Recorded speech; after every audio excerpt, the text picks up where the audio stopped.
Olá, pessoal, boa noite. Todo mundo me enxergando e me ouvindo bem aí hoje? Como é que vocês estão? Tudo bem? Maurício, boa noite, boa noite. Vamos chegando aí, pessoal. Vamos começar já já. Eu quero saber quem que conseguiu assistir a última aula, quem que assistiu o Rei Leão, o que vocês tiveram aí de percepções sobre o filme. Eu quero entender se mudou a maneira de vocês perceberem, né, a obra, se vocês conseguiram, né, perceber coisas sobre a vida de vocês, sobre o mundo, sobre outras pessoas, se isso foi algo proveitoso para vocês. Vamos conversar um pouquinho.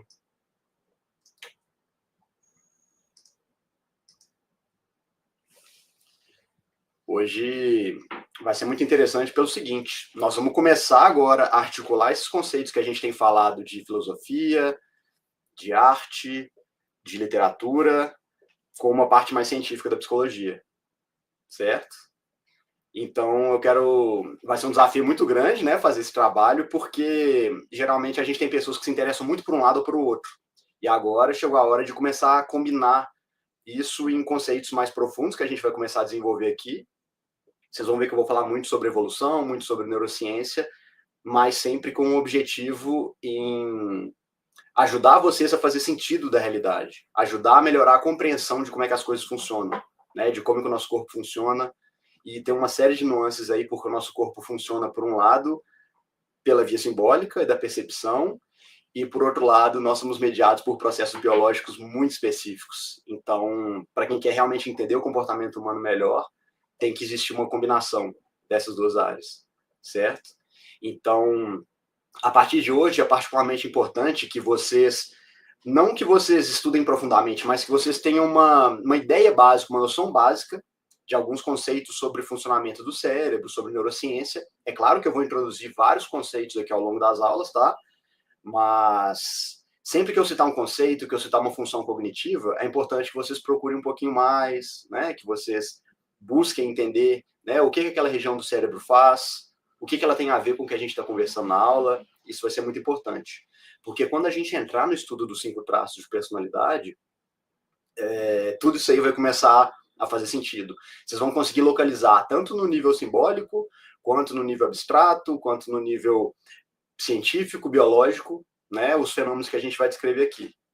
Então, vamos chegando, a gente vai começar já em 2 minutinhos. Lembrar vocês, pessoal, de curtir o vídeo, tá? Muito importante para a gente manter, né, o engajamento desse vídeo grande. Nesse momento, os vídeos do curso eles são fechados só para os inscritos, mas em algum momento a gente vai abrir. Então é importante que vocês participem, né, que vocês comentam aqui tanto no chat ao vivo, quanto no vídeo mesmo, né, o que vocês acharam da aula, quanto curtir o vídeo. Isso é muito importante e ajuda bastante, certo? E, novamente, né, a lista de chamada vai ficar aberta o tempo todo, não precisa correr para responder logo que o link aparecer. Vocês podem responder depois, ela vai ficar aberta o tempo todo, basta que vocês anotem a palavra-chave. Combinado? Então, vou começar aqui, colocando aqui os slides para vocês, por favor. Joia.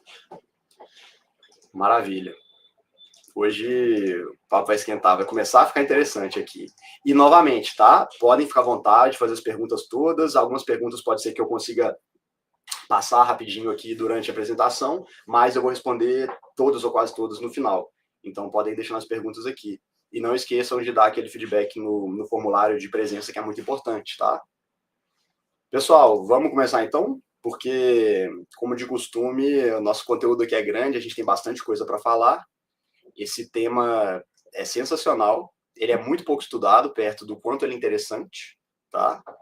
E a gente vai começar a complexificar aqui tudo que a gente tem falado, joia? Então, pessoal, vamos lá. Vamos começar a falar, então, um pouco desse campo da psicologia, que ele é relativamente novo, tá? Mas ele tem ganhado muita relevância ultimamente. Esse campo da psicologia evolutiva, ou psicologia evolucionista, ou psicologia evolucionária. Então, novamente, ela não é uma abordagem da psicologia, mas ele é um campo de estudo que tem alguns pressupostos. E ele tem crescido muito em relevância atualmente. Na medida que a gente vai desenvolvendo a psicologia científica, a gente começa a perceber que a teoria da evolução ela tem uma série de explicações, uma série de conceitos que são excelentes para fazer sentido do que a gente está descobrindo do ser humano no nível neurobiológico, certo? Então, essa imagem que eu trouxe aqui da introdução, para ilustrar essa aula de hoje, para levantar os panos do nosso espetáculo hoje, o que ela é? Ela é uma foto tirada em 1995 pelo telescópio Hubble. Ele é um tipo de formação de matéria interestelar, conhecida como tronco de elefante, né? Patas de elefante ou tronco de elefante, que são basicamente um aglomerado de poeira e gás que se formam em locais no universo onde ocorrem supernovas. E as supernovas são aquelas explosões que dão origem, que são o nascimento das estrelas, onde várias estrelas estão nascendo ao mesmo tempo. Por isso, essa foto foi depois batizada de Os Pilares da Criação, certo? É uma foto muito bonita. E esse termo é uma referência ao sermão de um pastor batista do século XIX, chamado Charles Spurgeon. E o trechinho desse sermão dizia assim: e agora, o infinito que se tornou uma criança, em cujos ombros o universo se pendura no seio da mãe, aquele que criou a todas as coisas e suporta os pilares da criação. Então, essa imagem representa essa aproximação simbólica entre uma ideia muito antiga com o que a gente sabe de mais moderno e mais científico a respeito da origem da vida. Ela é uma imagem boa para representar o tema dessa aula, porque a gente vai começar a buscar aproximar os princípios de sabedoria que fundaram a psicologia e a própria ciência, e mostrar como muito do que nós sabemos hoje a respeito do funcionamento do cérebro e do comportamento humano já era de alguma forma percebido e transmitido há bastante tempo, embora de outras formas, certo? E uma das qualidades mais particulares desse curso, como nós falamos desde a primeira aula, é de que a gente não considera produtivo isolar campos de estudo da psicologia. Por isso a gente começou falando dos primórdios da filosofia, da maneira como nós contamos história, registramos as nossas experiências, como que a gente faz sentido do mundo por meio da percepção intuitiva e da simbólica. E agora a gente vai começar a analisar conhecimentos trazidos pelas pesquisas mais atuais que a gente tem a respeito de como que nós evoluímos por meio da experiência e da maneira como o nosso cérebro funciona, certo? Então, em alguma medida, nós estamos caminhando entre a ciência e a tradição, e muito do que nós estamos vendo e muito do que a gente ainda vai ver indica que esses mundos não precisam estar tão distantes como a gente vê hoje, e que talvez assim eles sejam melhor compreendidos e funcionem mais quando eles são estudados em conjunto. Então, uma das formas de fazer isso é analisando histórias que eram contadas por diversas culturas. E uma das histórias mais antigas e mais comuns são os mitos sobre dilúvios. Alguém que escreveu de forma brilhante sobre isso foi o historiador romeno, Mircea Eliade, já citei ele aqui, vou falar muito dele ainda. Ele percebeu, estudando a história de várias culturas antigas, né, como a cultura mesopotâmica, a chinesa, a cultura judaico-cristã, os povos ameríndios também, eles apresentam essa narrativa como uma parte constitutiva da sua cultura e da sua história.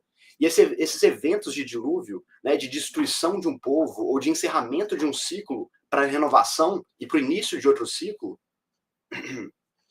eles são reencenados, eles são rememorados na história dessas culturas, eles são representados ritualisticamente. Muitas vezes no Ano Novo, né, no início representando o final de uma era, o início de uma nova era, representando assim, aquela atualização que a gente tem no final do Ano Novo, né? Nesses momentos de Natal e Ano Novo, geralmente é um momento de um pouco mais de recolhimento, é quando a gente se fecha e fica um pouco mais junto da família, reflete como foi o ano que passou, como que vai ser o ano que está vindo, é o momento que a gente faz planos, né?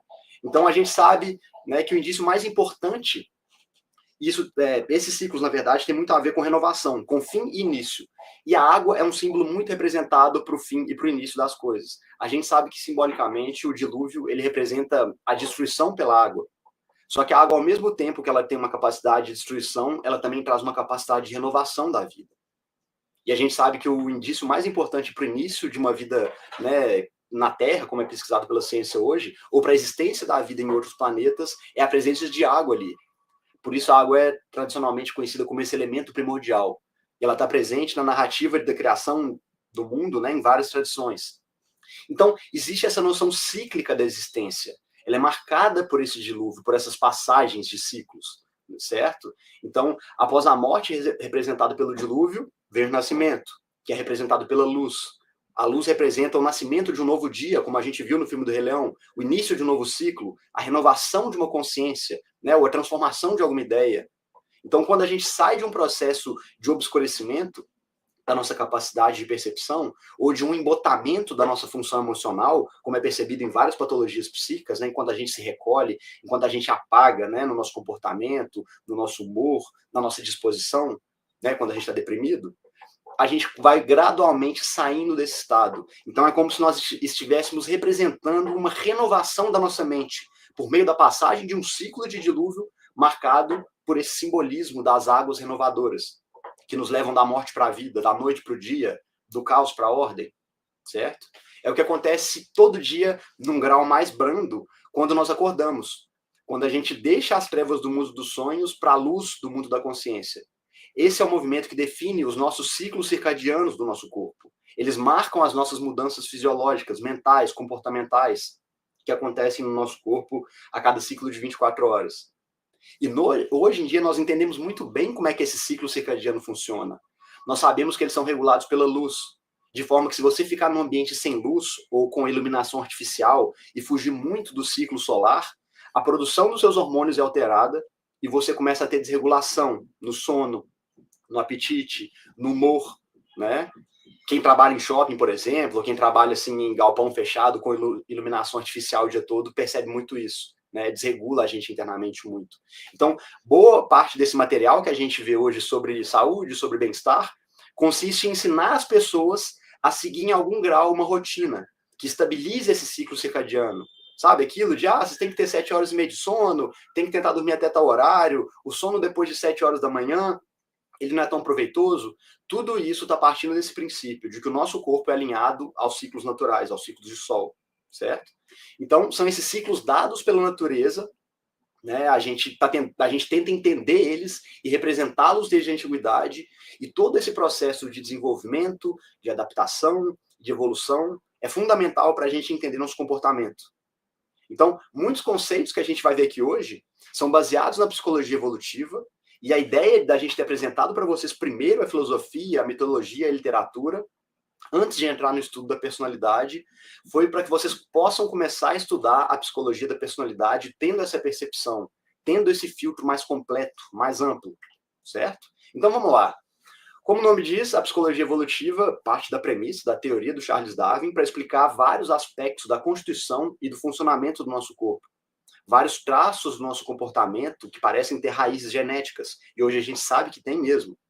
Então, a teoria da evolução, ela analisa esses fenômenos naturais com base na teoria da seleção natural, da teoria da seleção sexual e da própria evolução humana, né, da evolução dos organismos. E é importante deixar claro aqui, tá, pessoal, que utilizar essa perspectiva na prática clínica ou na prática acadêmica, né, como ponto de partida conceitual e intelectual, né, como um pressuposto de pesquisa científica, não necessariamente tem a ver com aceitar ou não aceitar a teoria da evolução, achar que ela acontece, ficar entrando em debate sobre evolucionismo e criacionismo. Não se trata disso.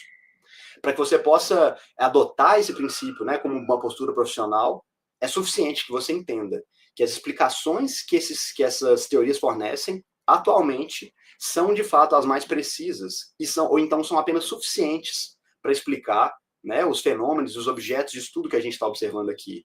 Então, por exemplo, na segunda aula, nós falamos sobre a maneira com que nós representamos as coisas que nos assustam ou que nos ameaçam, certo? Para isso aqui eu levantei a teoria de que a figura do dragão nada mais é do que a união de 3 tipos de predadores que mais ameaçavam os primatas na época das florestas e cavernas, que são algumas aves, alguns felinos e algumas cobras. E esse é o motivo pelo qual esses animais têm um efeito particular no nosso psicológico. Nós instintivamente temos medo deles e os usamos para representar o perigo. Essa é uma explicação razoável e suficiente de por que a gente faz isso. Mas não necessariamente a única explicação ou a explicação correta. É apenas a melhor explicação que nós temos agora. Certo? Ficou tranquila essa parte? De qual que é o lugar epistemológico da teoria evolutiva para o nosso conceito aqui hoje? Então tá bom. Olha só. Então, quando nós formos falar dos 5 traços de personalidade, nós vamos apontar por alguns fatos que são atestados pelos estudos científicos. São fatos estatísticos, certo? E a explicação mais razoável que nós temos desses fatos, muitas vezes, se dá pelo próprio processo evolutivo.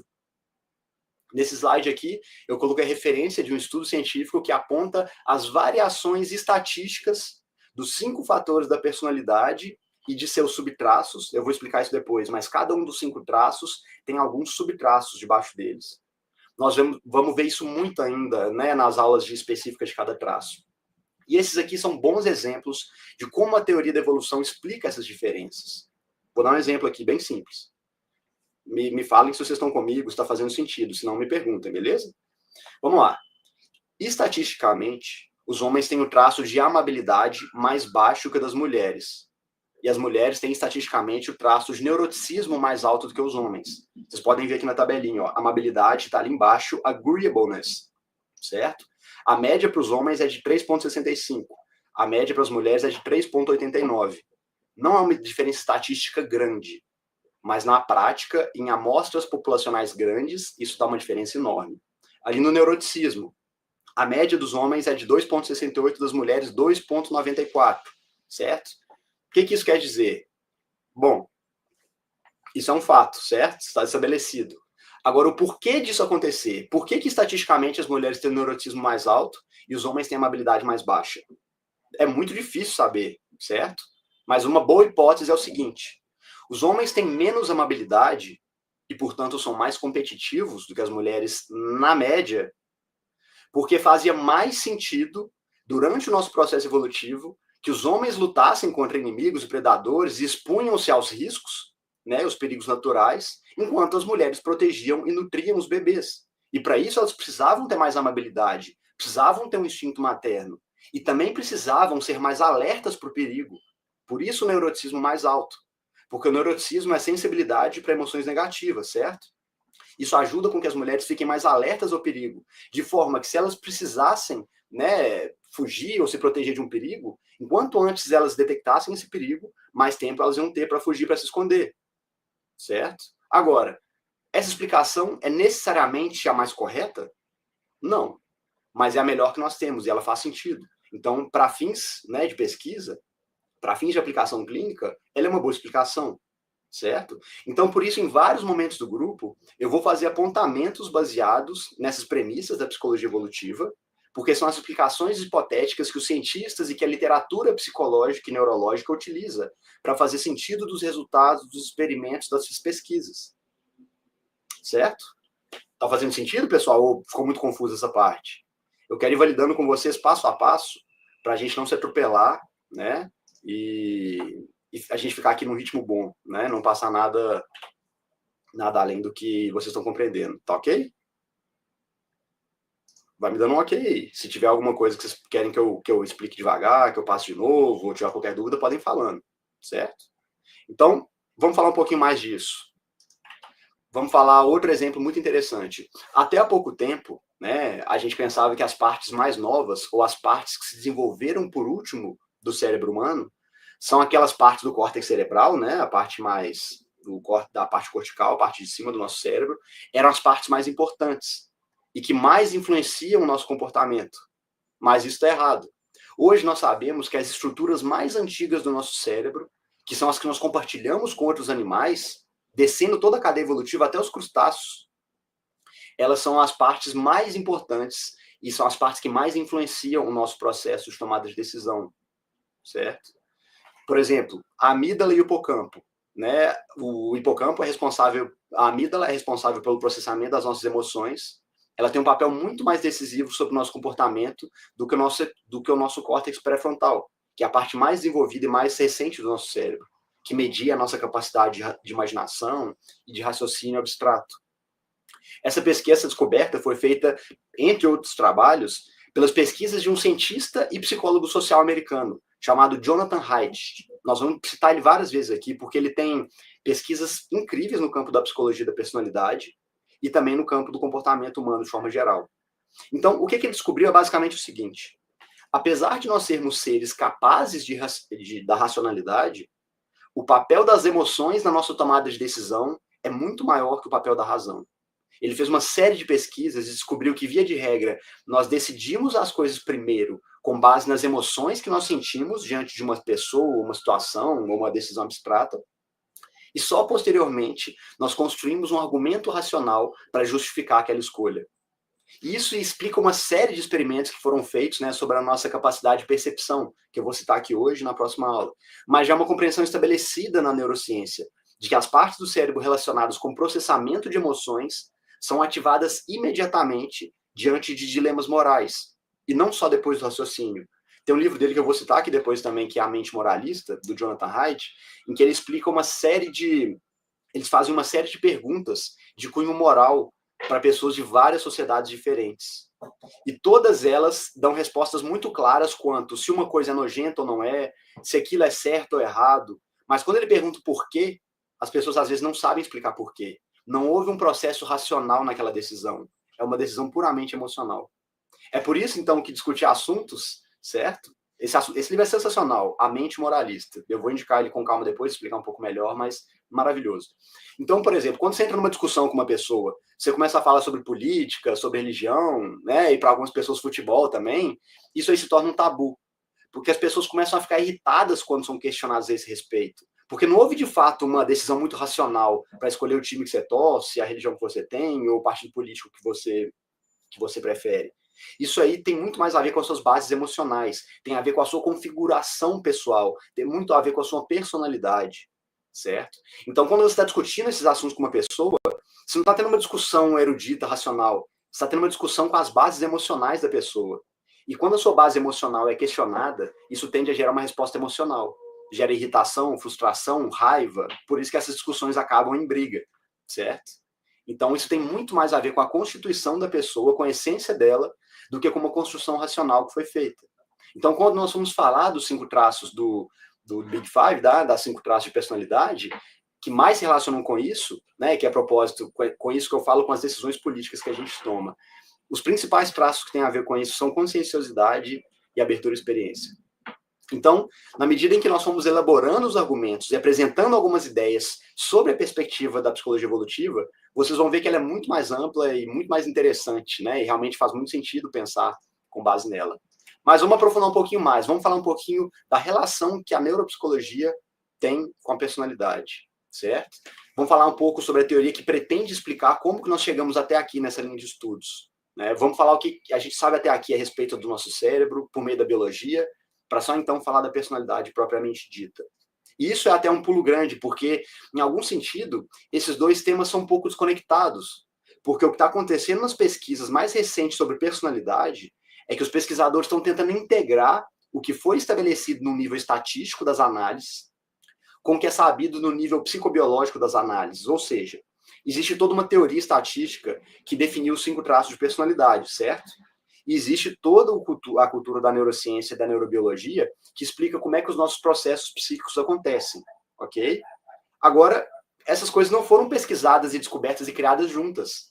Então, um campo de estudo que surgiu dessa tentativa, né, de aproximar as pesquisas da estatística com a da neurobiologia é o campo chamado de neurociência da personalidade. E ele se desenvolveu de uma maneira um pouco estranha, porque os traços de personalidade que compõem o Big Five surgiram como uma análise léxica, certo? Como uma análise de fatores da linguagem de um dicionário.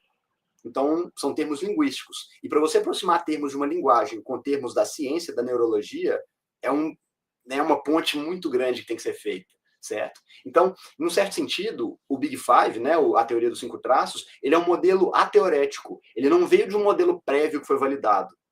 Ele surgiu de dados que saíram de um processo de pesquisa de depuração estatística da linguagem, certo? Então, na base do Big Five, não existem inferências sobre regiões do cérebro, ou uma atividade neurológica, ou sobre qual que é o papel dos neurotransmissores na personalidade. Primeiro veio a teoria, definiu os 5 traços, e depois os pesquisadores tentam alinhar esses fatores com o que a gente entende sobre o funcionamento do cérebro.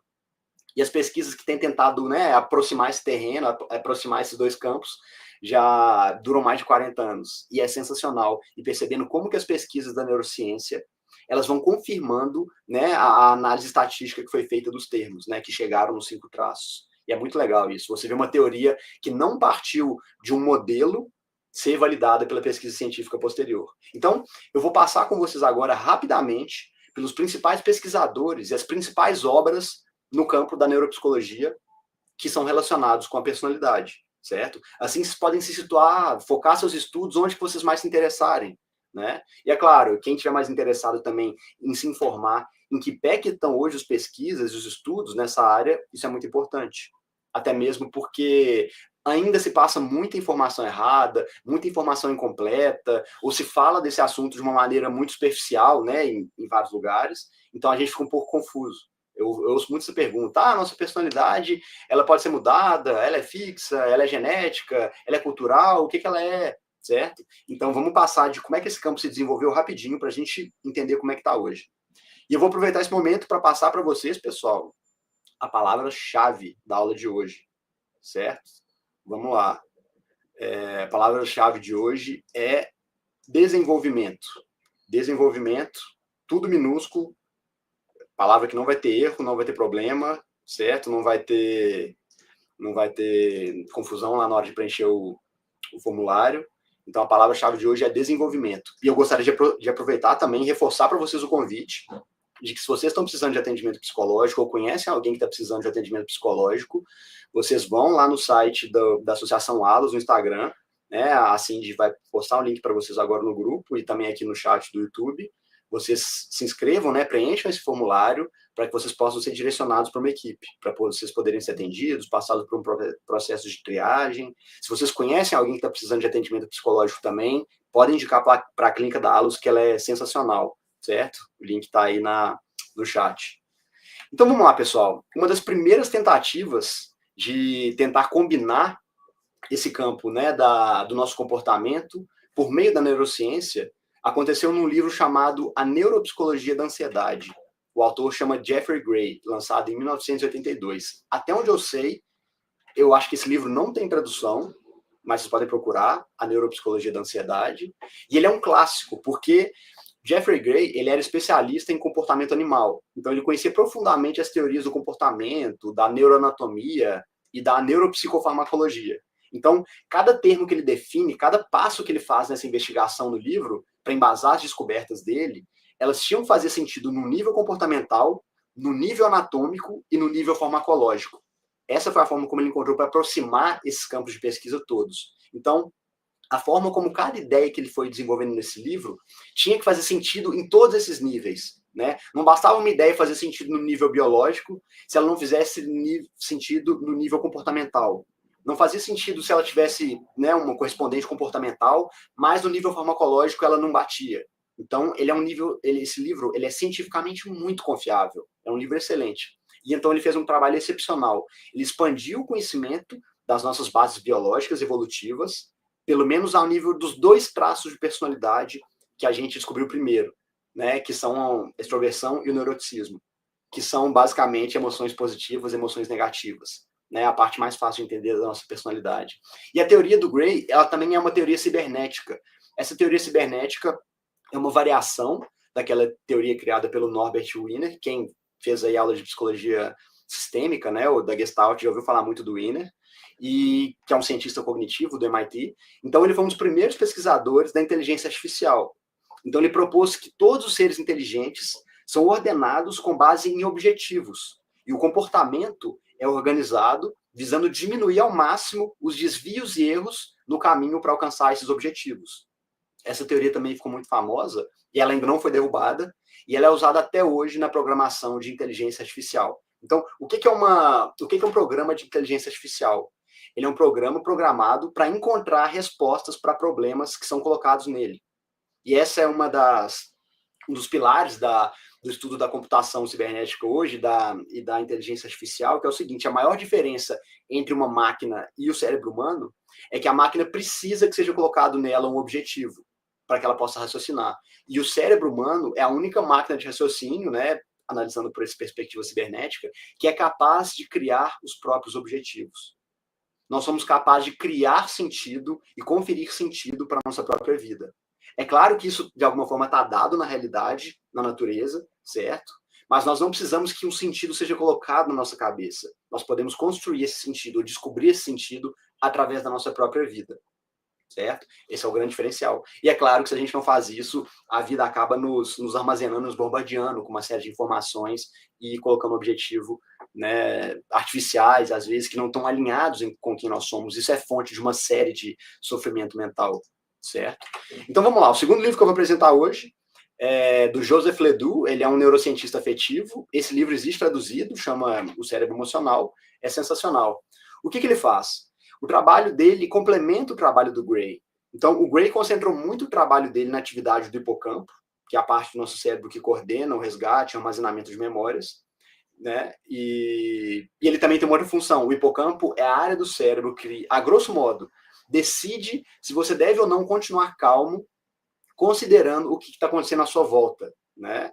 Então, ele compara o seu objetivo, ele compara o seu padrão de expectativa de um ambiente, e se o que está acontecendo fora do seu corpo remete a essa expectativa que você tem, você fica calmo.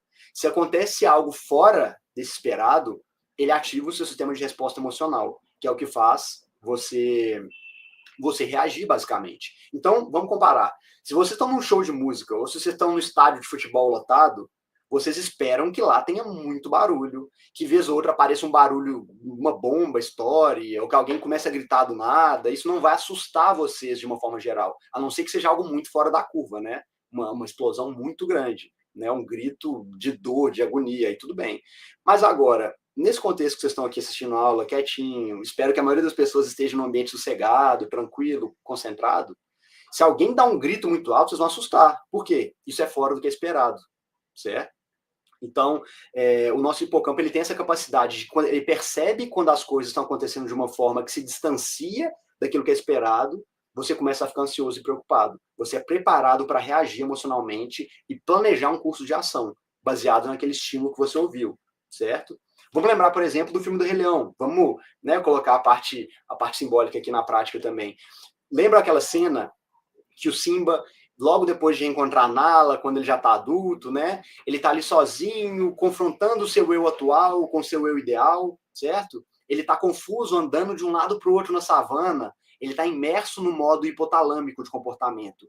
Ele está repensando se aquela vida que ele estava levando descomprometida, irresponsável, se aquilo estava apropriado. Se ele estava certo de ficar vivendo ali com os amigos dele, afastado do reino, ignorando o que estava acontecendo, né, com as pessoas que ele amava. Então ele estava no modo hipotalâmico de comportamento. Aquilo trouxe uma inquietude para ele. E só então, depois que o hipotálamo reagiu, o córtex pré-frontal ele começa a racionalizar e buscar respostas de como resolver aquele incômodo, como sair daquele impasse. Então, é só aí que o seu eu ideal aparece, certo? O seu self aparece como uma possível resposta para aquele conflito. Então, o hipocampo funciona como um sistema de reconhecimento de padrões, que compara o padrão real com o padrão ideal. E é isso que te permite se mover de uma maneira diferente, rumo a um objetivo. Né? E é claro, o modo como você vai fazer isso depende de estruturas cerebrais mais complexas, certo? Mas elas não entrariam em ação sem o sinal do hipotálamo. Um outro cientista importante nesse campo do estudo das emoções se chama Larry Swanson. Ele não é exatamente um psicólogo, ele estuda a anatomia do desenvolvimento. Ele se interessa muito mais sobre como que o cérebro se desenvolve ao longo da vida. Quais são as mudanças que acontecem no nosso cérebro em cada momento da vida. Então, ele enxerga o cérebro de uma maneira um pouco diferente de como um psicólogo faria. Né? Um psicólogo analisa o cérebro com suas funções, enquanto um adulto desenvolvido, mas o Swanson ele encara o cérebro como uma coisa viva, em constante desenvolvimento. Então, ele tem um artigo, eu vou colocar para vocês esse artigo dele no grupo agora. É um artigo sensacional. Obviamente, é um artigo que está em inglês, tá, gente? Mas é fácil de conseguir a tradução, vocês conseguem, né, no Google, em alguma outra ferramenta. Então, esse artigo dele, ele está tentando criar um esquema para entender a anatomia cerebral e associar a anatomia cerebral com as funções de cada parte que ele tem, certo? E nesse esquema ele mapeia de uma forma maravilhosa os estágios de desenvolvimento humano, certo? Em harmonia com aquela teoria do Jean Piaget. E um não se inspirou no outro, né? O que é ainda mais incrível, porque eles estavam desenvolvendo pesquisas diferentes, né, sobre o mesmo tema e chegaram a conclusões muito parecidas.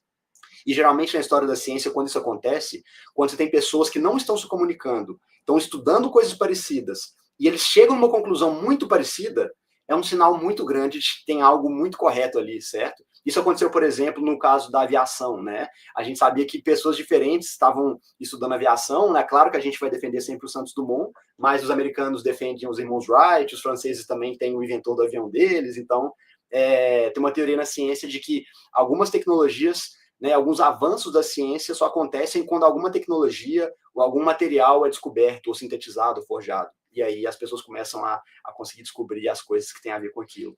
Certo? Então, Para o Larry Swanson, nesse artigo que eu mandei para vocês no grupo, ele separa o hipotálamo em duas metades e aponta que elas têm funções diferentes. Por isso vale muito a pena vocês lerem o artigo dele que eu enviei no grupo. Ele é grande, ele tem umas 50 páginas, mas resume praticamente o trabalho da vida inteira dele. Né? O mesmo vale para o livro do Gray. Então, lendo esse material, vocês vão ter absorvido uma parte boa, ou uma parte muito significativa da história do desenvolvimento do estudo do cérebro, certo? Principalmente voltado para a personalidade. E não tem como a gente falar, né, de objetivos sem falar também sobre motivação. Né? Nossa motivação é o que nos move até os objetivos que foram determinados. E a grande diferença entre a motivação e a emoção que a gente tem não está muito clara. São palavras que funcionam bem no contexto linguístico, mas falando tecnicamente, elas são coisas diferentes. E não é fácil estudar isso, porque nós sabemos que existem várias emoções, e essas emoções são mediadas por circuitos internos diferentes, certo? E o mesmo vale para as nossas motivações. Então vamos tentar fazer sentido disso por meio desse esqueminha gráfico aqui, beleza? Dá uma olhada aí. As motivações que nós temos, elas não servem só para definir os nossos objetivos, elas também definem comportamentos para nos levar aos objetivos. E elas também definem a estrutura conceitual através do qual você interpreta o mundo, certo? Então, por exemplo, vamos dar um exemplo aqui para simplificar, não quero deixar nada muito complexo, não. E se ficar difícil, vocês vão me perguntando, tá, gente? Vamos lá, vamos dar exemplo. Se você está com fome, certo? Objetivo, né? Você tem uma motivação, preciso comer. Motivação mais simples do mundo. Não é como se você simplesmente fosse lá e comesse. Porque comer é um comportamento complexo, né? Ainda mais se envolver em conseguir a comida, preparar a comida. Então, o que acontece? Os seus sistemas internos, que foram ativados na última vez que você comeu, são desinibidos pelo sistema de motivações, até eles ficarem prontos para a ação. Então, o seu sistema sensorial é ativado de uma maneira que você fique focado nas ações que são relevantes para o ato de comer. E todo o resto é desligado. É colocado em um segundo plano no seu foco de atenção. Como que isso acontece na prática? Exemplo, vocês estão morrendo de fome, vocês estão aqui assistindo a aula e estão cansados, estão com fome, aí vocês não vão comer agora, tá? Vão esperar ela acabar. Quando a aula acabar, vocês vão lá para a cozinha buscar comida, certo? Vocês concordam que tem um monte de informações na cozinha que vocês podem preocupar? Mas vocês vão deixar de perceber uma série de coisas e vão focar somente nas ações que são importantes para encontrar comida. Então, se você sabe que a comida que você quer comer está na geladeira, você vai entrar na cozinha indo direto para a geladeira. Pode ter um buraco no teto da cozinha que você pode não ver, certo? Por quê? O seu cérebro está investido numa motivação. E essa capacidade incrível de foco e da coordenação de funções cognitivas para alcançar um objetivo é o que nos permite focar numa atividade longa e complexa, né, até mesmo por anos, né? O trabalho desses cientistas ou o trabalho de um psicólogo ou de qualquer profissional que está focado num projeto, ela exige um foco constante em uma coisa só, pensando às vezes em problemas parecidos por anos inteiros. E é isso aí que permite que a gente desenvolva tantas tecnologias complexas, né, e pense em coisas tão úteis para nós, né, que são úteis para a nossa vida. Quase todos os objetos com os quais nós interagimos no dia a dia são frutos de horas, de dias, de semanas, de meses, de anos, de gerações inteiras de estudo, de dedicações e descobertas passadas de uma pessoa para outra, certo? Vocês já pensaram nisso? As coisas mais simples que a gente tem, elas levaram às vezes décadas, às vezes centenas de anos para serem descobertas e para serem pesquisadas e preparadas. Isso, né, é incrível. Então, essa capacidade que eu estou falando, do nosso cérebro se investir num comportamento, se investir no objetivo, né, que serve para bem ou para mal, né, porque é incrível ter um cérebro configurado para filtrar estímulos, para controlar impulsos quando você está estudando. Imagina, se começar a pensar, isso acontece muito hoje, né? A gente está focado querendo estudar e vem um pensamento e alguma coisa distrai a gente, aí vem um barulho, aí vem uma notificação no telefone, aí você lembra que você tem que fazer alguma coisa, mas, né, no nosso funcionamento normal a gente consegue filtrar os estímulos que estão impedindo a gente de perseguir os objetivos que a gente quer, certo? Tá sem som aí para alguém? Aqui para você tá sem som, pessoal? Ou é só pra Zita? Tá ok para vocês aí o som? O artigo já está no grupo. Eu coloquei no grupo, eu postei lá no grupo. Joia? Tá ok? O som tá ok? Ah, então tá beleza. Às vezes a Zita pode ter mutado aí, certo? Vamos voltar aqui então, certo? Então, no momento que nós estamos investidos numa atividade, buscando um objetivo, a gente tem uma série de processos cerebrais acontecendo em virtude daquilo. E é isso que a gente vai estudar agora. Eu quero explicar para vocês quais são as partes do nosso cérebro que estão envolvidas no processo de perseguir um objetivo. Porque isso é muito importante para aquilo que a gente vai desenvolver a partir de agora nas próximas aulas. Então pensa aí, né? Eu coloquei a imagem de um homem, imagina que aquele arco-íris lá no fundo, né, é um objetivo, uma meta, é um tesouro, é alguma coisa que ele quer buscar. Ele quer chegar lá naquele ponto da montanha. Então, vamos lá. Todos os comandos, sensações e emoções que nós experimentamos nesse processo, né, de definição de um objetivo e perseguição desse objetivo dependem de basicamente 4 setores do nosso cérebro. O primeiro deles é a amígdala. A amígdala é a parte mais antiga do nosso cérebro, certo? Ela está envolvida no nosso processo de resposta emocional. Então, ela recebe informações sensoriais do resto do cérebro e determina como que nós devemos nos comportar diante desses estímulos. Isso é tão incrível que quando uma pessoa está com raiva ou está estressada, ou seja, ela está mais sensível a sinais negativos, a nossa amígdala aumenta de tamanho, indicando um aumento da atividade dela. Exames de ressonância magnética funcional feita em pessoas que sofreram de um transtorno de estresse pós-traumático, elas apresentam a amígdala inchada o tempo todo. E depois que elas fazem terapia para tratar disso, a amígdala diminui de tamanho. Então essa é uma estrutura incrível e muito importante no nosso sistema de regulação emocional e muito importante na nossa capacidade de perseguir objetivos e recompensas, porque ela que vai nos direcionar, que vai mediar se nós estamos nos aproximando de uma recompensa ou se nós estamos, né, nos frustrando, vai coordenar nossas emoções na busca por esses objetivos. A segunda estrutura são os gânglios basais, ou núcleos de base.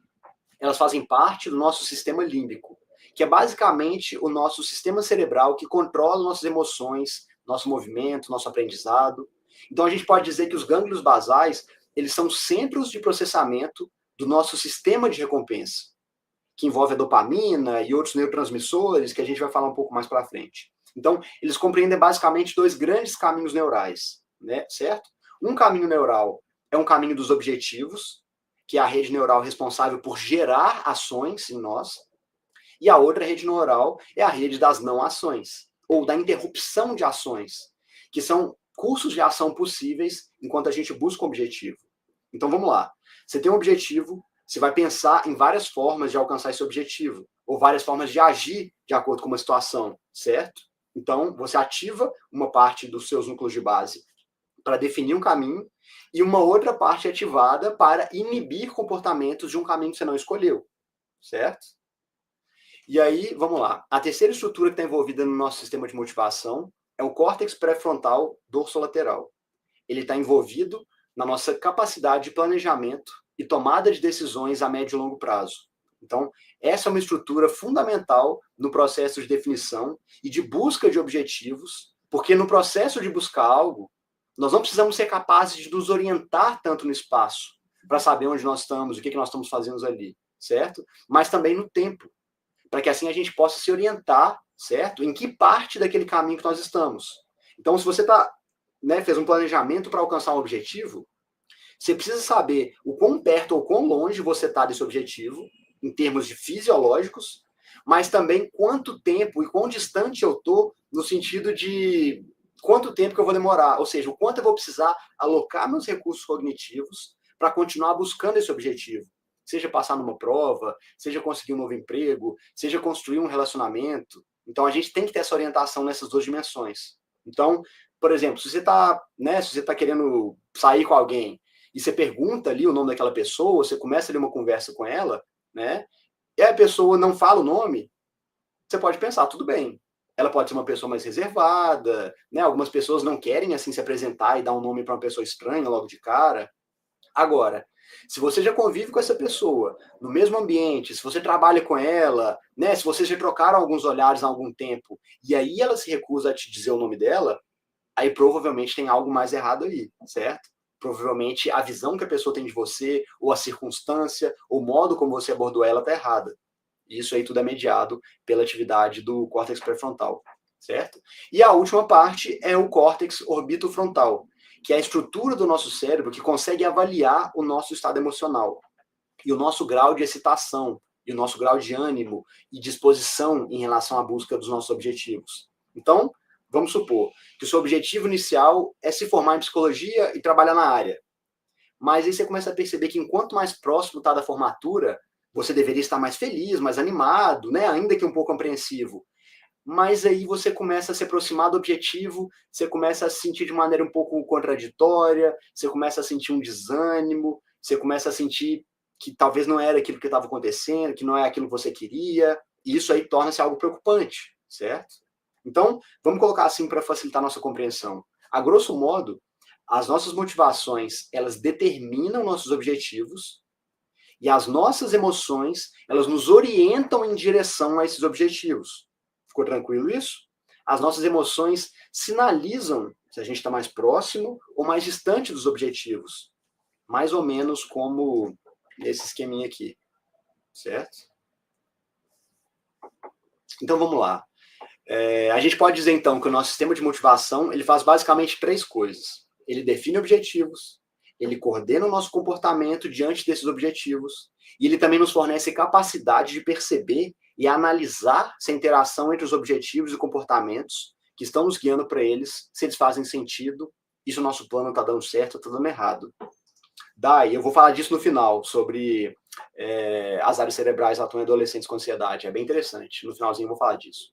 Então, é como se o nosso estado de motivação funcionasse como uma micropersonalidade que está dentro de nós.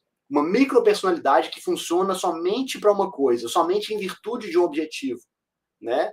Isso é muito tratado, por exemplo, em desenhos animados, né? Quando o personagem do desenho fica com uma parte do corpo gigantesca, né? Fica com o nariz grande, porque ele sentiu um cheiro, fica com o olhão grande, o olho sai da cabeça, e quer dizer o quê?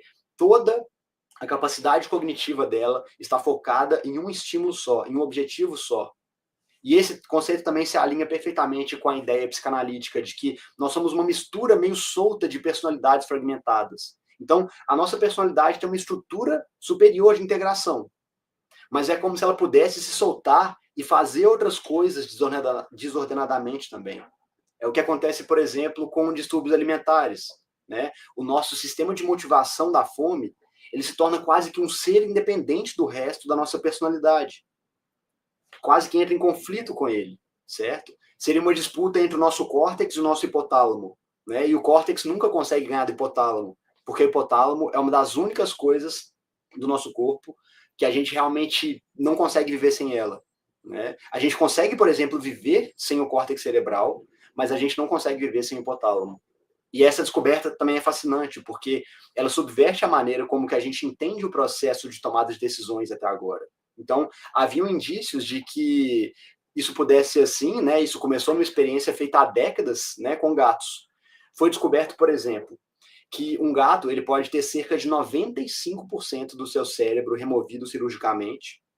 Desde que seu hipotálamo fique intacto, ele vai se comportar quase que perfeitamente. Ele vai conseguir fazer suas atividades básicas de sobrevivência, vai conseguir beber, dormir, comer, certo? Outra coisa que foi descoberta é que se um gato praticamente sem cérebro, ele se torna altamente exploratório. O que isso quer dizer? O nosso comportamento exploratório, ele é instintivo e ele é padronizado. E o que a evolução do nosso córtex cerebral faz é inibir impulsos e alguns cursos de ação que a nossa razão demonstra serem desnecessários. Então é como se a gente conseguisse... o nosso córtex cerebral é o que permite que a gente tenha uma capacidade de abstração, certo? Então, o papel que isso tem ele pega ideias que nós temos, examina no plano abstrato, e aí a gente aplica essa ideia se ela parecer uma boa ideia.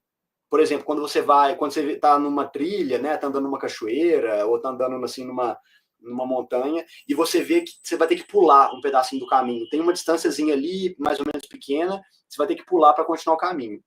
Essa decisão de eu consigo fazer esse pulo seguro ou não? Esse pulo é grande demais para mim? Vocês concordam que a gente primeiro analisa isso no plano abstrato, e se parecer uma boa ideia, se a gente entender que a gente consegue pular essa distância, a gente vai, certo? Então essa capacidade de inibição, né, ela é uma capacidade muito importante evolutiva nossa, certo? Então, o processo evolutivo do cérebro animal para o cérebro humano, ele ilustra essa construção de estruturas que permitem a existência do superego, né? Se você for pensar psicanaliticamente. Lembram, por exemplo, quando eu falei, né, que ao contrário do que se pensava até recentemente, são as estruturas mais antigas do nosso cérebro que mais influenciam o nosso comportamento? E isso faz todo sentido, porque sem o córtex pré-frontal, a gente conseguiria sobreviver. Difícil, mas a gente consegue. Agora, sem o hipotálamo, a gente ia ficar tão desordenado em relação à definição de objetivos e busca de objetivos, que a gente ia basicamente ficar deitado no chão e a gente não ia levantar para nada até a gente morrer de sede ou de fome, certo? Então, eles são sistemas muito básicos que cuidam da nossa existência no ponto de vista fisiológico. E as partes mais novas do cérebro, elas têm a ver com ideias abstratas, com pensamentos complexos, com raciocínio lógico. Então, embora elas nos diferenciem dos animais, elas não são fundamentais para a nossa sobrevivência, certo? Outras coisas que a gente aprendeu com pesquisa sobre o comportamento animal é que, ao ler o trabalho de boa parte dos psicólogos e dos neuropsicólogos, a gente vê que essas pesquisas são muito centradas só no papel do córtex cerebral, porque é a parte que a gente menos entende do cérebro, né? Então, justamente porque a pesquisa feita com animais, ela tem um pouco menos restrição e as estruturas cerebrais dos animais são um pouco mais simples. Então, as partes do nosso cérebro que evoluíram mais recentemente, elas só estão no controle do nosso corpo quando nada está nos incomodando. Se a gente não tiver com fome, se a gente não tiver com sede, se a gente não tiver com sono, se a gente não tiver nem muito excitado, nem muito letárgico, nem muito curiosos, nem muito assustados, se a gente não estiver sentindo muito frio, nem muito calor, se nada disso está acontecendo, aí sim o córtex cerebral entra no controle. Tanto que para vocês estarem aqui agora assistindo essa aula, é muito difícil vocês ficarem concentrados, se vocês estão preocupados com o que vocês vão fazer hoje à noite ou amanhã, se vocês estão preocupados com algum problema de família, se vocês estão preocupados com alguma dívida, se vocês estão morrendo de fome, se vocês estão passando muito frio, vocês não vão conseguir concentrar nesses raciocínios mais complexos que a gente está fazendo aqui agora. Não faz sentido? Não é mais ou menos assim, não é mais ou menos assim que acontece? Certo? Então, por exemplo, se a gente está ali discutindo com uma pessoa, né, falando sobre um assunto sério, um assunto tenso, quando a outra pessoa chega num ponto de exaurir, né, a nossa capacidade de argumentar, a gente ficou sem argumentos numa conversa, o que acontece? Em geral, a gente fica com raiva, certo? A gente sai do lugar, a gente vai embora, a gente fica nervoso, a gente chora. Ou seja, quando a nossa capacidade intelectual se extingue, a gente emite uma resposta emocional, uma resposta, né, baseada nas partes mais antigas do nosso cérebro, certo? E quando nos falta a capacidade, né, de compreensão racional, onde que a gente pode encontrar ela? Aí a gente volta novamente um pouquinho para as aulas anteriores. A gente encontra essa resposta no mundo simbólico, né? O que a gente faz quando a gente não consegue discernir o nosso melhor curso de ação? Qual que é a melhor forma de agir numa situação nova, complexa, desconhecida? O que o Simba faz quando ele está lá no cemitério de elefante? Né? A gente viu que na representação do Rei Leão, que uma das formas de lidar com isso é recorrer aos nossos sistemas de valores transmitidos a nós pelos nossos antepassados, buscar resposta na sabedoria de quem já viveu, né, dos nossos pais, da nossa cultura, dos nossos pares, certo? E outra forma é perceber os sinais sutis que se manifestam para nós, nas pequenas coisas ou em pequenas coincidências. Como, por exemplo, quando você está em dúvida se você continua no emprego ou se você sai dele, se você continua na sua cidade ou no seu país ou se você vai para outro, se você está numa crise existencial, você começa a perceber que alguns sinais acontecem no nosso dia a dia. Algumas maneiras mais sutis começam a se manifestar para nós.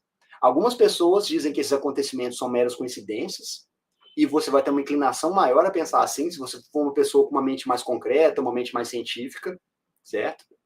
Mas, novamente, o Carl Jung ele se interessou muito mais a fundo por esse tipo de fenômeno psíquico.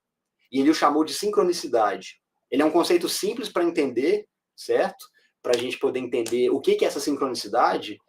São coisas, são fenômenos que acontecem que não podem ser explicados por uma relação causal direta, mas somente por uma analogia simbólica. E quem vem interpretar essa analogia simbólica é tão somente a pessoa envolvida no fenômeno. Só a pessoa com quem aquilo aconteceu vai conseguir dar um significado para aquilo. Vocês percebem que é uma coisa completamente individual e subjetiva?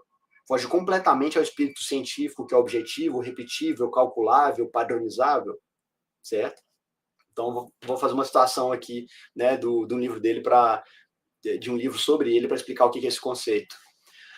O Dr. Carl Gustav Jung, ele estava tratando uma jovem paciente que relatou um sonho na qual alguém lhe dava um escaravelho dourado. Jung sabia que o escaravelho era um símbolo de renascimento na mitologia antiga e acreditava que o sonho poderia ser o presságio de algum tipo de renascimento psicológico da paciente. Antes, entretanto, de lhe dizer sobre isso, Jung ouviu um barulho atrás de si. E ao se virar, ele viu um inseto batendo contra o vidro. Ele abriu a janela, pegou o inseto e percebeu que era um besouro, que é a espécie mais próxima de escaravelho. Então, naquele momento, Jung e sua paciente ficaram bastante surpresos com esse ocorrido. Ou seja, para aqueles que estavam envolvidos naquela história, o besouro tinha um significado síncrono com aquele caso da jovem. Para qualquer outra pessoa que visse o besouro ali sem contexto nenhum, a sincronicidade não teria ocorrido.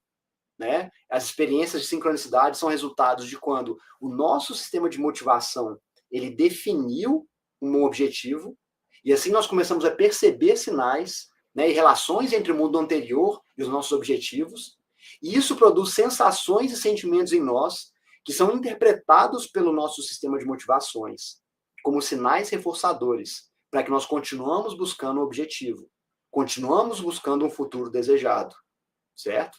Então, uma experiência muito frequente, né, quando você começa a interpretar acontecimentos externos como tendo uma relação com algum momento que você está passando, é que você começa a questionar se isso realmente são sinais intencionais de que alguma consciência externa está nos enviando isso, ou se aquilo é uma interpretação que nós estamos fazendo, que nós estamos construindo desses fenômenos que foram filtrados seletivamente, né? E aí os sinais que corroboram ou que reforçam essa intenção que a gente já tinha. É o famoso viés de confirmação, né? Então, por exemplo, se alguém aqui está... Vocês estão decidindo talvez fazer um curso fora, fazer um mestrado fora, ou mudar de país, certo? Que seja lá a França, vamos supor. E aí vocês estão conversando sobre isso com uma pessoa que vocês conhecem. Pô, não sei se eu vou, a oportunidade está aí, mas eu não sei, pô. E aí você acaba de conversar com essa pessoa, você liga a televisão e está passando um documentário sobre brasileiros que foram morar na França. Né? Uma coisa que você nem lembra de ter assistido isso antes, certo? E aí você começa a se perguntar, isso foi uma coincidência, sendo que se você for um cientista, você vai poder dar essa justificativa. Ah, não, estatisticamente isso pode acontecer. Agora, se você olhar isso como uma percepção simbólica, você pode pensar, olha, para mim, eu tenho encontrado esse programa aqui que acabou de confirmar uma coisa que eu estava conversando, isso para mim tem algum significado, isso para mim tem algum sentido. E aí você integra essa informação no seu sistema de produção de sentido, certo? E a interpretação, obviamente, depende do ponto de vista, depende da abordagem, depende do conceito do sujeito, depende de quem vocês são, certo?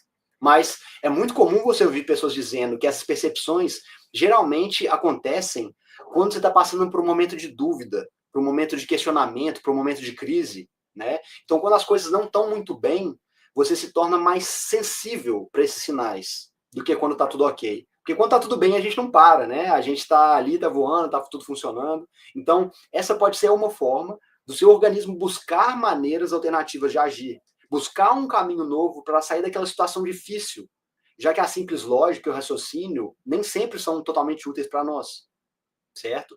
Então, quando a sincronicidade acontece, né, acontece uma sensação de ajustamento, uma sensação de coerência, uma sensação de que algo entrou no lugar, de completude. E aí vem um sentimento de que a gente pode estar indo no caminho certo, né, tomando decisões certas. E isso acaba nos motivando a continuar indo por aquele caminho. E, novamente, isso não quer dizer que só coisas boas vão sair desse curso de ação, tá? Não é nenhum tipo de magia, não é nenhum tipo de siga todas as suas intuições que tudo vai dar certo. Mas é uma maneira de enxergar as coisas de uma forma que elas vão conferir algum sentido, algum senso de propósito para você. Ainda que parte do trajeto tenha que ser frustração, luta, perda, dor, sofrimento, como qualquer história, né, grandiosa de grandes conquistas tem, todo bom caminho também é composto por essas coisas, certo? Então, a diferença entre o bom caminho e o mau caminho é que no bom caminho você pode até sofrer, mas você vai sofrer por alguma coisa e você vai ver algum sentido naquilo, né? A angústia que a gente sente é quando existe um sofrimento sem um propósito, sem um motivo. E uma das piores coisas que pode nos acontecer psicologicamente é a gente estar preso, né, em ciclos de sofrimento sem entender o propósito daquilo. Porque a vida nos ensina que passar por algum grau de dor, de contrariedade, é parte natural do nosso processo de aprendizado, de crescimento, certo? Isso é compreensível. Agora, sofrimento sem propósito, aí é o inferno. Né? E para sair disso aí, você precisa conseguir enxergar os problemas e as situações que a gente está vivendo a partir de algum grau de percepção apropriado. Né? E qual que é o melhor grau para enxergar as coisas? Né? A gente tem que aprender a discernir isso aí. Como saber se um problema, né, que eu estou tendo com o meu vizinho é mais importante do que um problema que eu estou tendo no meu trabalho, ou um problema com o meu namorado, meu marido, ou com minha mãe, certo? É tudo uma questão de ângulo e de perspectiva. A gente vai falar bastante de ângulo e perspectiva nas próximas aulas. Então, só para a gente encerrar aqui, vamos começar a pensar nesse sentido, certo? Nós vivemos e operamos no nível atômico da realidade, no nível da matéria. É nesse nível que a gente existe enquanto corpo, certo? Todas as nossas ações dependem de um corpo para que a gente as pratique. Isso aí já é bastante complexo. Para quem estuda física, principalmente, isso é muito complexo, certo? Esse mundo que a gente está, no mundo concreto, no mundo da matéria, ele já traz para nós muito mais informações, muito mais estímulos do que a gente consegue captar e processar. A gente está na era do TDAH, na era da ansiedade, muito por causa disso. Além dos estímulos naturais, a gente está construindo mecanismos e culturas emissoras de estímulo em níveis e intensidades muito além do que nós evoluímos naturalmente para suportar, certo? Então, além desse nível atômico, existe ainda um nível subatômico, que estão nas partículas que compõem os átomos, sobre as quais a gente ainda sabe muito pouco. E para além desses, existe ainda o nível molecular, que faz esse nível subatômico parecer muito simples. E é claro, eu só fiz o processo aqui indo para o mundo diminuindo, né? Para as coisas um pouco menores. Mas no padrão das coisas maiores, nos padrões cósmicos, universais, existe também uma infinitude de possibilidades, de fenômenos enormes. Então, para tentar fazer sentido disso tudo, né, de tudo isso que é processado pelo nosso cérebro, né, essa máquina que interpreta esses estímulos e tenta fazer sentido de tudo isso, o nosso cérebro, é provavelmente a coisa mais complexa que existe no universo inteiro. Né? Segundo o Gerald Edelman, ele é um grande químico e um biólogo molecular, existem mais padrões de conexões no nosso cérebro do que existem partículas subatômicas no universo inteiro. Quem tiver interesse em estudar essa relação entre a capacidade de percepção humana e a complexidade da realidade, leia um livro dele, chama O Universo da Consciência, de Gerald Edelman, um livro sensacional. Então, o tanto que vocês pensarem que o nosso cérebro é complexo, ele ainda é mais um pouquinho. Né? E nós estamos tentando começar a entender ele. Eu não quis ficar fazendo aqui uma aula muito técnica, muito, né, cansativa, falando de várias estruturas cerebrais e fazendo vocês decorarem nomes, e nome de hormônio, e nome de neurotransmissor, sem situar isso em como que o cérebro funciona, né, nessa busca por propósito, por sentido, porque senão vai ficar muito denso. Né? Eu sei que nem todo mundo aqui é dessa área da neurociência, nem todo mundo tem a obrigação de saber disso. Eu só quis trazer um pouco hoje nessa primeira aula, né, da parte mais científica do curso, quais são as estruturas do nosso cérebro que estão envolvidas no nosso processo de busca por objetivos, de busca por sentido. E aí, na medida que vocês forem estudar essas estruturas mais básicas, vai começar a fazer um pouco mais de sentido. E aí vocês podem escolher, né, estudar o cérebro, estudar a psicologia com base na área que vocês preferirem. Certo? É por isso que agora, né, na semana que vem, nós vamos estudar e falar um pouco sobre neurociência. A gente vai trabalhar um pouco mais, mas sempre eu vou usar esse fio condutor, né? De como que a gente toma decisão, como é que a gente define objetivo, como é que nós perseguimos objetivos diante do que a gente considera importante, certo? Então, vamos pensar nisso com calma. Eu sei que eu falei sobre várias estruturas cerebrais, eu falei de uns conceitos aqui hoje que podem ser um pouco mais complexos, mas vamos estudar isso aos poucos, certo?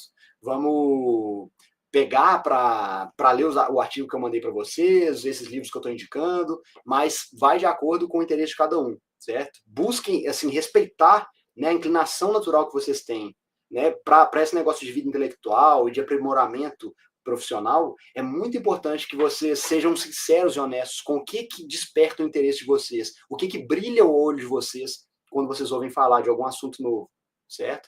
Essa é uma maneira muito boa e muito positiva de lidar com os estudos, para que eles não fiquem muito cansativos, não pareçam que estão sem propósito, certo? Então, eu sempre vou tentar colocar, né, os assuntos de uma maneira mais prática, mais aplicada aqui para vocês. Né? O objetivo desse curso não é falar só de um tema. A ideia foi justamente abrir um pouco mais o leque, para depois a gente ir fechando, certo? Então, pessoal, semana que vem né? Estamos juntos de novo, vai ser dia 14. E aí, na outra semana, dia 21, é feriado Tiradentes, né? A gente, né, não vai ter aula. E depois continuamos, a partir do dia 28. Mas, então, é isso. Nossa aula de hoje foi sobre esse tema. Eu espero que tenha feito sentido, né? Eu sei que era uma quebra de assunto muito grande com o que a gente vinha tratando até agora. Mas eu espero que eu tenha conseguido fazer isso de uma forma que seja interessante, que seja instigante para vocês. E eu quero agora, né, ficar aqui uns 10 minutinhos para a gente poder, né, falar de dúvidas, para a gente poder esclarecer algumas questões, alguns pontos que não ficaram muito claros do que eu falei. Né, eu quero ouvir também a opinião de vocês. Né, o que vocês acharam de uma forma geral dessa aula de hoje? Mudou bastante de tema, né, do que a gente vinha falando. Eu vou começar então respondendo a pergunta da Dai. Ela me pediu para explicar como essas áreas cerebrais atuam em adolescentes com ansiedade. Então vamos lá, Dai. A primeira coisa que você precisa saber sobre a mente de um adolescente é que o córtex pré-frontal dele não está completamente formado ainda. E é o córtex pré-frontal a estrutura que lida com o nosso controle inibitório. É a parte do cérebro que ela coordena uma série de informações para nos ajudar a tomar decisões.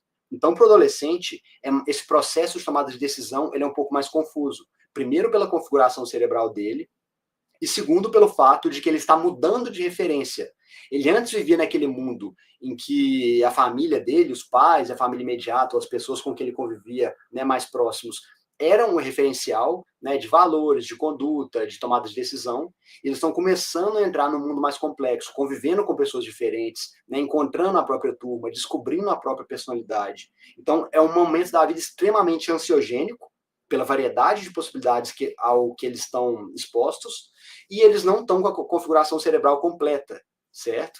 Então, as áreas cerebrais que eu expliquei no processo de tomada de decisão, elas operam, as mesmas áreas cerebrais operam no adolescente.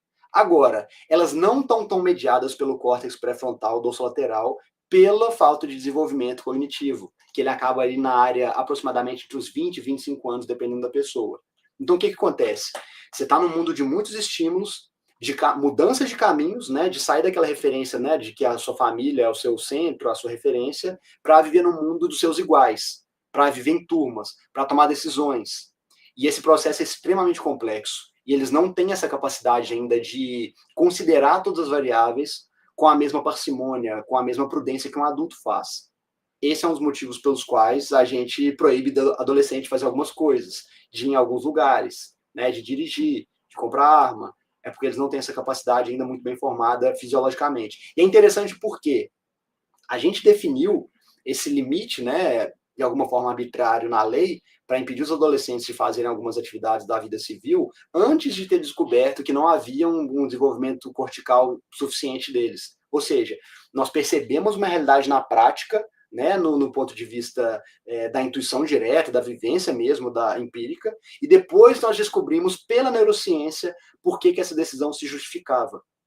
E a gente está vivendo isso em vários sentidos agora. Né? Eu gosto muito desse assunto, de entender como é que as sociedades mais antigas se organizavam e faziam o sentido da vida, e perceber como que o desenvolvimento cerebral e o aprofundamento da neurociência, ela justifica muitas das crenças, das decisões, das formas de organização que a gente tinha há centenas ou milhares de anos. Então, assim, é sensacional estudar essas duas áreas comparando.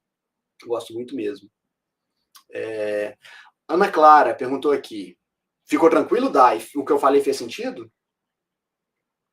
Me fala se ficou bem respondido, se ficou alguma outra dúvida, senão a gente fala um pouco mais desse assunto.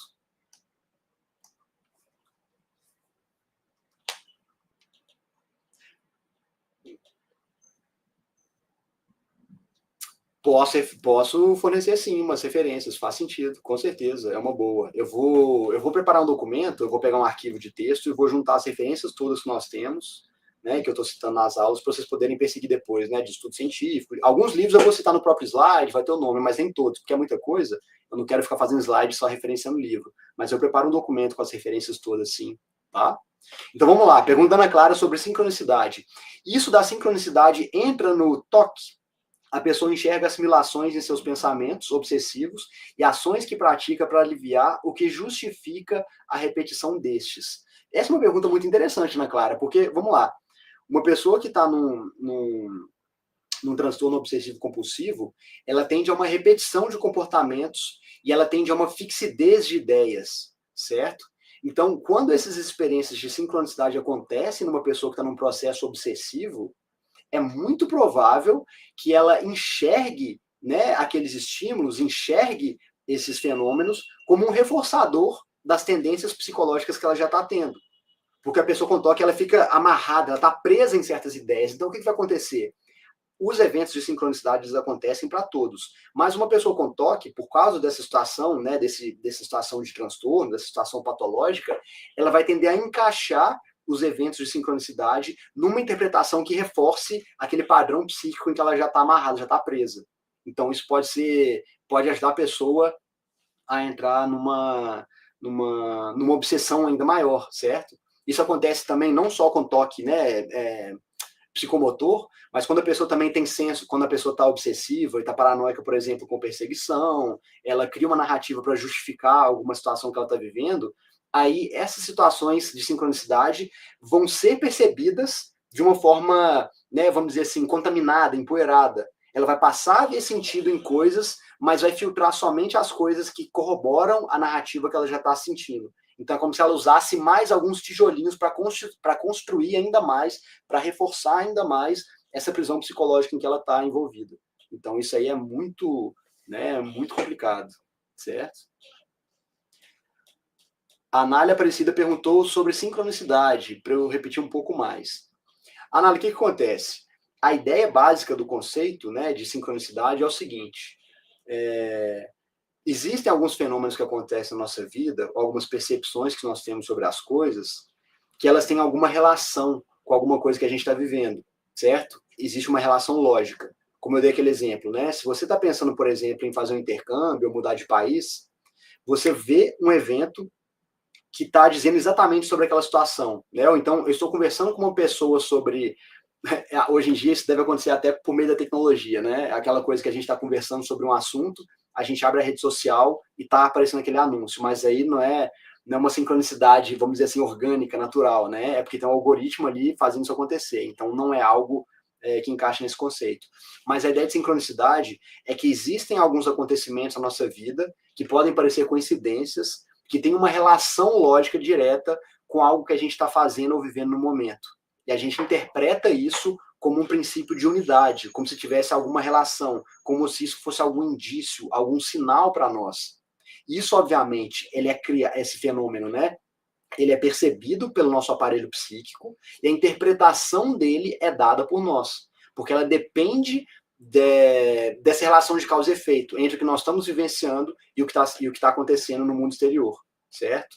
Então, isso é muito comum, por exemplo, em pessoas que estão passando por um momento de mudança, de transição na vida, ou que estão num momento de descoberta espiritual. Elas começam a ver sinais, aí de repente as pessoas começam a buscar ela para falar daquele assunto, aí de repente ela vê algo na televisão, ela vê um sinal, né, no lugar que ela trabalha, que ela não tinha percebido antes. Então são todos esses eventos que têm uma relação lógica direta com os fenômenos psíquicos que estão acontecendo conosco no momento. Fez mais sentido agora? Maravilha, maravilha. Vamos lá, pessoal. Temos mais alguma dúvida? Deixa eu dar uma voltadinha aqui no chat para ver.